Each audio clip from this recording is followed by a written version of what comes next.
ನಮಸ್ಕಾರ ವೀಕ್ಷಕರೇ. ಅರ್ಥಕ್ವೇಕ್ ಅನ್ನೋದು ಎಲ್ಲ ಕಡೆ ಆಗ್ತಾ ಇದೆ. ಇನ್ನ ವಾಲ್ಕೆನೋಗಳು ಬಾಯ್ ಬಿಡ್ತಾನೆ ಇದೆ. ಇದನ್ನ ರೀಸೆಂಟ್ ಆಗಿ ನಾವು ಕೂಡ ನೋಡ್ತಾನೆ ಇದೀವಿ. ಎಷ್ಟೆಷ್ಟೋ ವಾಲ್ಕೆನೋಗಳು ಬಾಯ್ ಬಿಡ್ತಾ ಇರೋದು. ಅದರಲ್ಲಿ ಇಂಡೋನೇಷಿಯಾದಲ್ಲಿರುವಂತ ಈ ವಾಲ್ಕೆನೋ ಬಾಯ್ ಬಿಟ್ಟಿರೋದನ್ನ ನಾವು ರೀಸೆಂಟ್ ಒಂದು 4-5 ದಿನದಿಂದ ಎಲ್ಲಾ ವಿಡಿಯೋಗಳಲ್ಲೂ ನೋಡ್ತಾನೆ ಇದೀವಿ.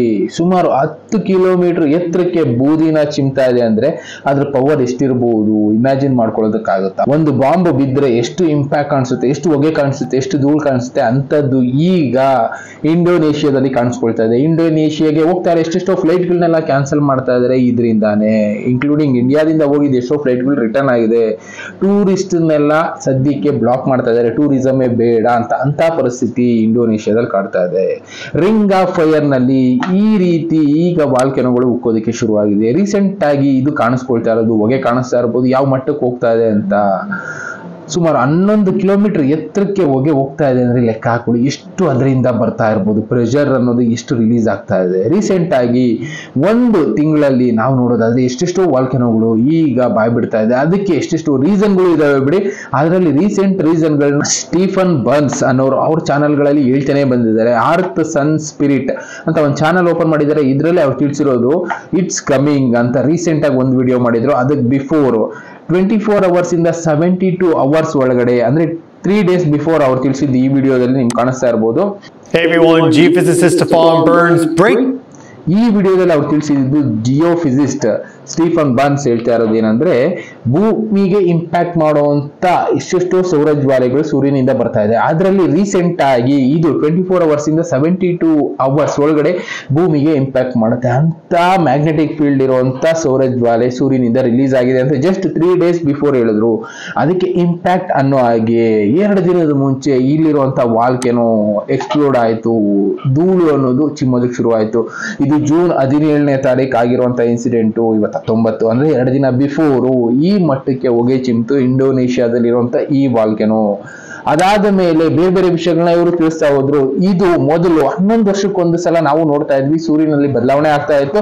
ಆ ಬದಲಾವಣೆಯಿಂದ ಭೂಮಿಗೆ ಇಂಪ್ಯಾಕ್ಟ್ ಆಗ್ತಾ ಇತ್ತು. ಮ್ಯಾಗ್ನೆಟಿಕ್ ಫೀಲ್ಡ್ ಏನಿದೆ ಅದು ಇಂಪ್ಯಾಕ್ಟ್ ಆಗ್ತಾ ಇತ್ತು. ಸೂರ್ಯನಿಂದ ಬರ್ತಾ ಇರುವಂತಹ ಆ ಸೌರ ಜ್ವಾಲೆಗಳು ಅಂದ್ರೆ ಜಿಯೋ ಮ್ಯಾಗ್ನೆಟಿಕ್ ಸ್ಟೋಮ್ ಅಂತ ಕರೀತಾರೆ. ಅದರಿಂದ ಅರ್ಥ ಇಂಪ್ಯಾಕ್ಟ್ ಅವಾಗ್ಲೂ ಆಗಿದೆ, ಈಗಲೂ ಆಗ್ತಾ ಇದೆ. ಬಟ್ ಅಷ್ಟೊಂದು ಇಂಪ್ಯಾಕ್ಟ್ ಗೊತ್ತಾಗ್ತಾ ಇರಲಿಲ್ಲ. ಇತ್ತೀಚಿನ ದಿನಗಳಲ್ಲಿ ಆಗ್ತಾ ಇರೋದೇನು, ಸೂರ್ಯನಲ್ಲಿ ಮೇಜರ್ ಬದಲಾವಣೆ ಈ ಇಂಪ್ಯಾಕ್ಟ್ಗೆ ಕಾರಣ ಆಗ್ತಾ ಇದೆ. ಇವನ್ ಸೂರ್ಯನಲ್ಲೂ ಕೂಡ ಆಂಗಲ್ ಅನ್ನೋದು ಚೇಂಜ್ ಆಗ್ತಾ ಇದೆ ಅಂತಾನೆ ಹೇಳ್ತಾ ಇದ್ದಾರೆ. ನಾವ್ ಹೇಗೆ ಧ್ರುವ ಅನ್ನೋದು ಬದಲಾಗುತ್ತೆ ಭೂಮಿನಲ್ಲಿ ಅಂತ ಮಾತಾಡ್ತೀವೋ ಅದೇ ರೀತಿ ಸೂರ್ಯನಲ್ಲೂ ಕೂಡ ಧ್ರುವ ಅನ್ನೋದು ಬದಲಾಗೋ ಸಂಗತಿಗಳು ಈಗ ನಡೀತಾ ಇದೆ. ಅದೇ ಕಾರಣಕ್ಕೆ ಸೂರ್ಯನ ಪಥ ಕೂಡ ಬದಲಾಗುತ್ತೆ. ಜೊತೆಗೆ ಸೂರ್ಯನಿಂದ ಜ್ವಾಲೆಗಳು ಭೂಮಿಗೆ ತಟ್ಟೋದು ಜಾಸ್ತಿ ಆಗ್ತಾ ಹೋಗುತ್ತೆ ಅಂತಾನೆ ಹೇಳಿರೋದು. ಇವರು ಅಂತ ಅಲ್ಲ, ನಾಸಾನವರು ಕೂಡ ಒಂದು ಆರ್ಟಿಕಲ್ ಪಬ್ಲಿಷ್ ಮಾಡಿದ್ದಾರೆ. ಈ ಆರ್ಟಿಕಲ್ ನೋಡಬಹುದು. Good by two what we new, NASA scientist Discover A surprising connection between the earth magnetic field and the oxygen that makes life possible. ಅಂದ್ರೆ ಭೂಮಿ ಮೇಲೆ ಆಕ್ಸಿಜನ್ ಇಲ್ಲ ಅಂದ್ರೆ ಬದುಕೋದಕ್ಕೆ ಆಗೋದಿಲ್ಲ. ಆ ಆಕ್ಸಿಜನ್ ಅನ್ನೋದೇ ನಮಗೆ ಮ್ಯಾಗ್ನೆಟಿಕ್ ಫೀಲ್ಡ್ ತರನು ಕೂಡ ವರ್ಕ್ ಆಗ್ತಾ ಇದೆ. ನಾವು ಮರ ಗಿಡ ಎಲ್ಲ ಕಟ್ ಮಾಡ್ಕೊಂಡು ಬರ್ತಾ ಇದೀವಿ. ಮರ ಗಿಡಗಳು ಇಲ್ಲ ಅಂದ್ರೆ ಆಕ್ಸಿಜನ್ ಅನ್ನೋದು ಕಡಿಮೆ ಆಗುತ್ತೆ. ಅದರಿಂದ ಕೂಡ ಭೂಮಿ ಮ್ಯಾಗ್ನೆಟಿಕ್ ಫೀಲ್ಡ್ ಇಂಪ್ಯಾಕ್ಟ್ ಆಗುತ್ತೆ ಅಂತಾನೆ ಹೇಳ್ತಾ ಇದ್ದಾರೆ. ಇಷ್ಟು ದಿನ ಹೇಳ್ತಾ ಇದ್ದೇನು, ಲಾವಾ ಭೂಮಿ ಒಳಗಡೆ ತಿರುಗ್ತಾ ಇದೆ, ಅದರಿಂದ ಮ್ಯಾಗ್ನೆಟಿಕ್ ಫೀಲ್ಡ್ ಅನ್ನೋದು ಕ್ರಿಯೇಟ್ ಆಗಿದೆ. ಆ ಮ್ಯಾಗ್ನೆಟಿಕ್ ಫೀಲ್ಡ್ ಸೂರ್ಯನಿಂದ ಬರುವಂತ ಎಷ್ಟೆಷ್ಟು ಜ್ವಾಲೆಗಳನ್ನ ತಡಿತಾ ಇದೆ. ಇದರಿಂದ ನಮ್ಗೆ ಯಾವುದೇ ರೀತಿ ತೊಂದರೆ ಆಗ್ತಾ ಇಲ್ಲ ಅಂತ ಸೈಂಟಿಸ್ಟ್ಗಳು ಹೇಳ್ತಾ ಇದ್ರು. ಈಗ ಅವರೇ ಎಚ್ಚರಿಸ್ತಾ ಇರೋದೇನು, ಆಕ್ಸಿಜನ್ ಲೇಯರ್ ಏನಿದೆ ಅದು ಕೂಡ ನಮ್ಮನ್ನ ಪ್ರೊಟೆಕ್ಟ್ ಮಾಡ್ತಾ ಇದೆ ಸೂರ್ಯನಿಂದ. ಅದಕ್ಕೆ ಎಕ್ಸಾಂಪಲ್ ನಾವು ಕೇಳಿದೀವಿ, ಓಝೋನ್ ಲೇಯರ್. ಆ ಓಝೋನ್ ಲೇಯರ್ ಇಲ್ಲ ಅಂದಿದ್ರೆ ಭೂಮಿ ಮೇಲೆ ಇರೋರಿಗೆಲ್ಲ ಬೇರೆ ಬೇರೆ ರೀತಿ ಕಾಯಿಲೆಗಳು ಬಂದ್ಬಿಡಿರೋದು. ಪ್ಲಸ್ ಭೂಮಿ ಮೇಲೆ ಬದುಕೋದಕ್ಕೂ ಆಗ್ತಾ ಇರ್ಲಿಲ್ವೇನೋ ಅಷ್ಟೊಂದು ಟೆಂಪರೇಚರ್ ಅನ್ನೋದು ಭೂಮಿಗೆ ರೀಚ್ ಆಗಿರೋದು. ಈಗ ನಮ್ಮ ವಾತಾವರಣ ಬಿಟ್ಟು ಆಚೆ ಹೋದ್ರೆ ಸೂರ್ಯನಿಂದ ಬರ್ತಾ ಇರೋದು ಟೆಂಪರೇಚರ್ನ ತಡ್ಕೊಳ್ಳೋದಕ್ಕೆ ಆಗೋದಿಲ್ಲ. ಅಷ್ಟು ಟೆಂಪರೇಚರ್ ಸೂರ್ಯನಿಂದ ಬರ್ತಾ ಇರುತ್ತೆ. ಈಗ ಸದ್ಯಕ್ಕೆ ಓಝೋನ್ ಲೇಯರ್ ಇದ್ದು ಅದನ್ನೆಲ್ಲ ಕ್ರಾಸ್ ಆಗಿ ನಮ್ಗೆ ಅರೌಂಡ್ 55-60 ಡಿಗ್ರಿ ಟೆಂಪರೇಚರ್ ಬರ್ತಾ ಇದೆ ಅಂದ್ರೆ ಈ ಲೇಯರ್ಗಳೇ ಇಲ್ಲ ಅಂದ್ರೆ ಎಷ್ಟಿರೋದು ಟೆಂಪರೇಚರ್ ಲೆಕ್ಕ ಹಾಕೋದಕ್ಕಾಗುತ್ತಾ? ಸಾಧ್ಯನೇ ಇಲ್ಲ ಅಲ್ಲ. ಅಂತದನ್ನ ಸೈಂಟಿಸ್ಟ್ಗಳು ಹೇಳ್ತಾ ಇದ್ದಾರೆ. ಈ ಆಕ್ಸಿಜನ್ ಅನ್ನೋದು ಭೂಮಿಯಲ್ಲಿರುವಂತಹ ಮನುಷ್ಯರಿಗೆ ಲೈಫ್ ಕೊಡೋದ್ರ ಜೊತೆಗೆ ಭೂಮಿನ ಪ್ರೊಟೆಕ್ಟ್ ಮಾಡ್ತಾ ಇದೆ. ಆ ಆಕ್ಸಿಜನ್ ಲೇಯರ್ ಕೂಡ ಡ್ಯಾಮೇಜ್ ಆಗೋ ಸಂದರ್ಭ ಬರ್ಬೋದು ಈ ಸೂರ್ಯನಿಂದ ಬರ್ತಾ ಇರುವಂತ ಜ್ವಾಲೆಗಳಿಂದ ಅಂತಾನೆ ಇವರು ಹೇಳ್ತಾ ಇರೋದು. ಅದಕ್ಕೆ ಎಕ್ಸಾಂಪಲ್ ಅನ್ನೋ ಹಾಗೆ ಈ ವಿಡಿಯೋಗಳು. ರಿಂಗ್ ಆಫ್ ಫೈರ್ ನಲ್ಲಿ ಆಲ್ರೆಡಿ ಒಂದು 47ರಿಂದ 50 ವಾಲ್ಕೆನೋಸ್ ಆಕ್ಟಿವ್ ವಾಲ್ಕೆನೋಸ್ ಇತ್ತು.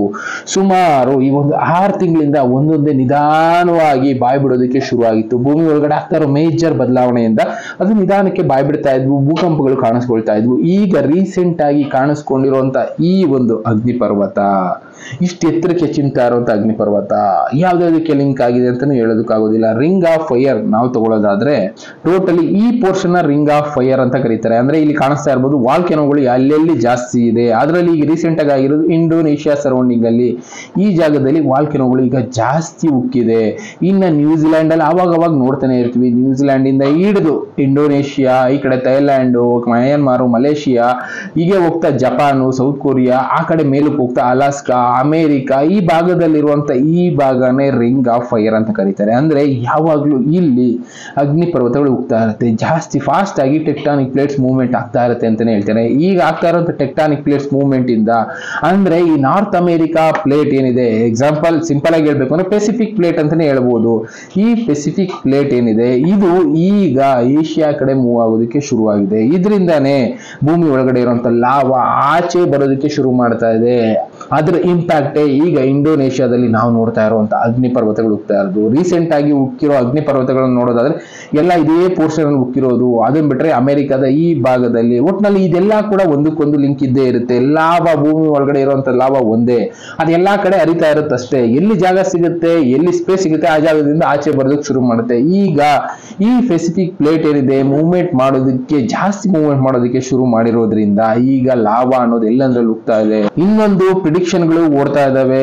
ರಿಯೋ ತತ್ಸುಕಿ ಅವರು ಹೇಳಿರೋ ಪ್ರಕಾರ ಇನ್ನೇನು ಒಂದು 15ರಿಂದ 20 ದಿನದಲ್ಲಿ ಮೇಜರ್ ಸುನಾಮಿ ಒಂದು ಕಾಣಿಸ್ಕೊಳ್ಳುತ್ತೆ. ಜಪಾನ್ ಸರೌಂಡಿಂಗ್ ಅಲ್ಲಿ ಅರೌಂಡ್ 9.2 ಮ್ಯಾಗ್ನಿಟ್ಯೂಡ್ ಅಲ್ಲಿ ಅರ್ಥಕ್ವೇಕ್ ಕೂಡ ಆಗುತ್ತೆ ಅಂತ ಹೇಳಿದ್ದಾರೆ.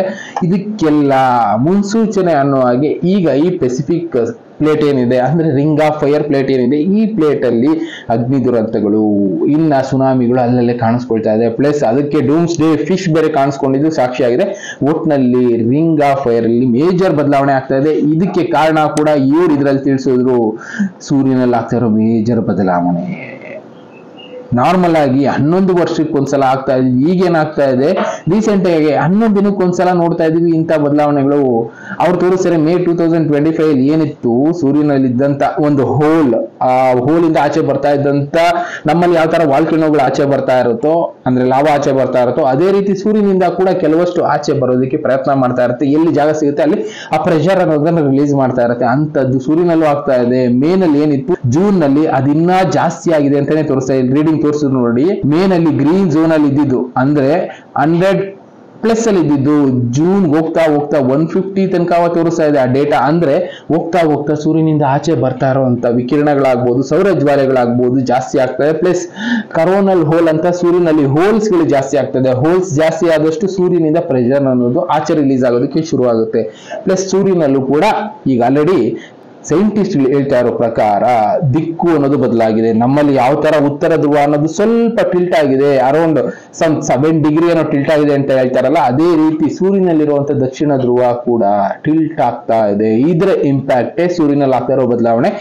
ಅದ್ರ ಇಂಪ್ಯಾಕ್ಟ್ ಭೂಮಿಗೂ ಆಗುತ್ತೆ. ಅದನ್ನ ನಾವು ಎದುರಿಸೋದಕ್ಕೆ ಸಿದ್ಧ ಆಗ್ಲೇಬೇಕಾಗತ್ತೆ. ಅದು ಯಾವ ಭಾಗಕ್ಕಾಗುತ್ತೆ ಏನು ಹೇಳೋದಕ್ಕೆ ಆಗೋದಿಲ್ಲ. ಬಿಕಾಸ್ ಸೂರ್ಯನಿಂದ ಬರ್ತಾ ಇರುವಂತ ಆ ವೇವ್ಸ್ ಸ್ಪೀಡು ಪ್ಲಸ್ ಅಡ್ಡ ಬರುವಂತ ಬೇರೆ ಬೇರೆ ಲೇಯರ್ಸ್ ಗಳೆಲ್ಲ ಇರೋದ್ರಿಂದ ಭೂಮಿಗೆ ಬರುವಂತ ಸ್ಪೀಡ್ ವೇರಿಯೇಷನ್ ಆಗ್ಬೋದು, ಇಲ್ಲ ಕಡಿಮೆ ಆಗ್ಬೋದು, ಜಾಸ್ತಿ ಆಗ್ಬೋದು.